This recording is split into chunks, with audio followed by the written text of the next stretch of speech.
Yeah. The other day, I met this fly chick from Panama. You know what I'm saying? Richie is so fine. I like him so much.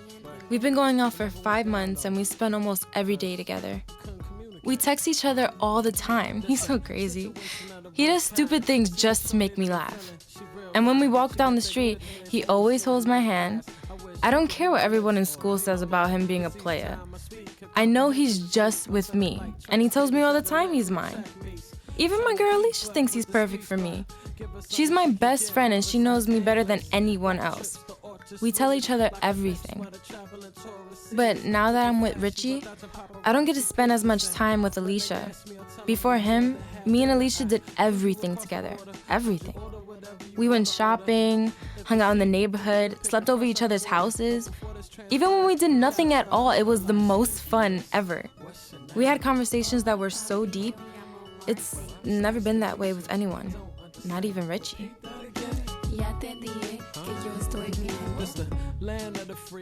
Me and Richie had sex for the first time a few months ago. My mom and dad were working late, and me and him were alone at my place. I was so nervous, but I was ready. I told him that we had to use a condom because that's the right thing to do. We're still having sex. Sometimes he forgets to use a condom, but I'm not worried. It only happened a few times. The thing is, I'm starting to miss Alicia a lot. She's always on my mind. I think about her in, that way. She's pretty. Actually, she's hot. I can't stop noticing it. I mean, I like sex with Richie, but sometimes I can't stop thinking about how beautiful Alicia is.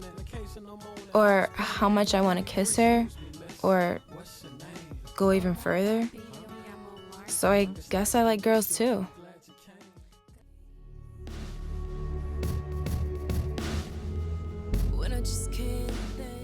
I've been thinking about Alicia all the time.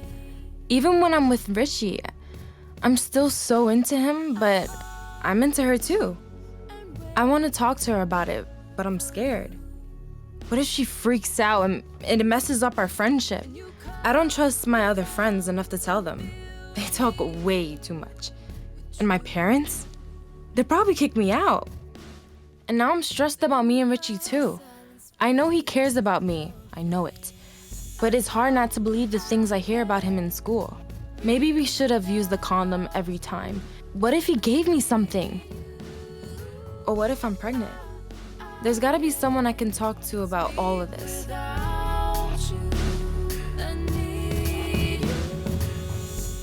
I was getting so worried that I met my guidance counselor at school. She was really nice and helpful and gave me a book called Teens in NYC. It had all these clinics and services that I never knew about before. I noticed a clinic near where I live that was LGBTQ friendly. Plus, it was completely free and private. I bookmarked the page and promised myself I'll go later that day. I need to talk to someone. I might as well try this.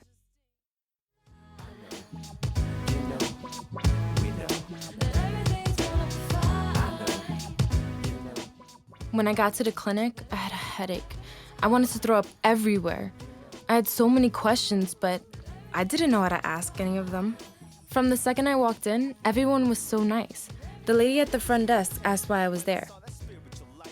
I told her I wanted to talk to someone because I didn't always use a condom, and I was worried.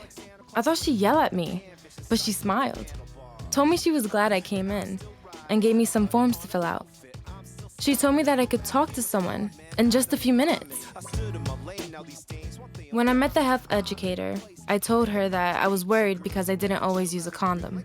She reminded me that as long as I still want to have sex with Richie, he needs to use a condom every time to prevent pregnancy and STIs. She said that I should talk to him so that he knows how important this is to me. Then she told me something I didn't know before. She said that I should always use a condom plus one other kind of protection to keep from getting pregnant. I learned about lots of different birth controls I could use. She had a few questions about my body and the last time I had sex. Then she had me pee in a cup so they could do a pregnancy test and a test for STIs, just to make sure everything was okay. I never even had to undress. It only took a few minutes for her to come back and tell me I wasn't pregnant. I was so relieved. The results for the STI test will be back in a week. She said knowing if I had something is much better than not knowing. If I know, I can do something about it. Finally, I brought up my feelings for Alicia. My face got red and my heart started pounding. She said that feelings like that are totally normal, and it's okay to talk about them. She said that no matter who I have sex with, it's important that the person I choose makes me happy and respects me by waiting until I'm ready.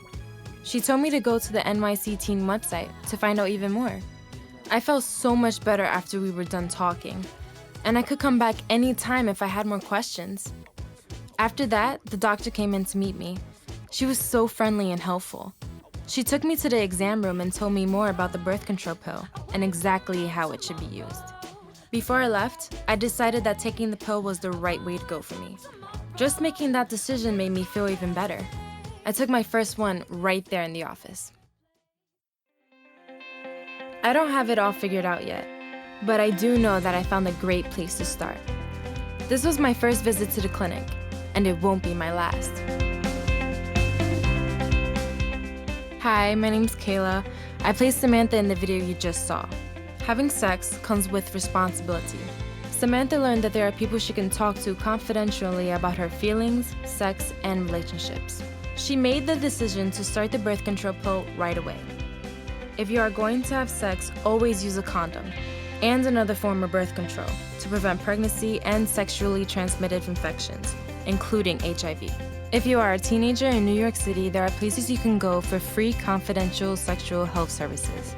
It's easy to find somewhere to go, and you don't need permission from anyone to get services.